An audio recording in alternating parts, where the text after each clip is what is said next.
ವಿಜಯಪುರ ಜಿಲ್ಲೆ ದೇವರಹಿಪ್ಪರಗಿ ಪಟ್ಟಣದ ಹೊಸ ನಗರದಲ್ಲಿ ನೂತನವಾಗಿ ಸಮುದಾಯ ಆರೋಗ್ಯ ಕೇಂದ್ರ ಕಟ್ಟಡವಾಗಿದೆ.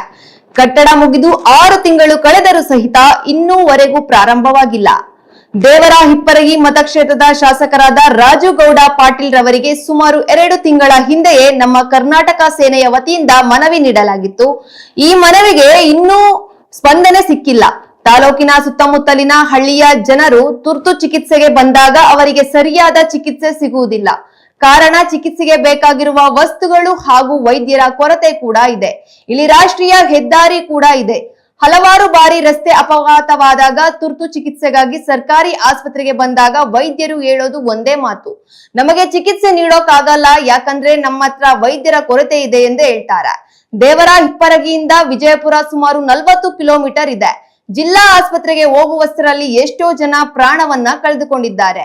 ಈ ಹೊಸ ಆಸ್ಪತ್ರೆಯಲ್ಲಿ ಕೆಲವು ಕಿಡಿಗೇಡಿಗಳು ಆಸ್ಪತ್ರೆಯ ಗಾಜುಗಳನ್ನ ಒಡೆದಿದ್ದಾರೆ ಮತ್ತು ಆಸ್ಪತ್ರೆಯಲ್ಲಿ ಕುಳಿತು ಸಿಗರೇಟ್ ಸೇದುವುದು, ಗುಟ್ಕಾ ತಿಂದು ಉಗುಳುವುದು ಕಿಡಿಗೇಡಿಗಳು ಮಾಡ್ತಿದ್ದಾರೆ.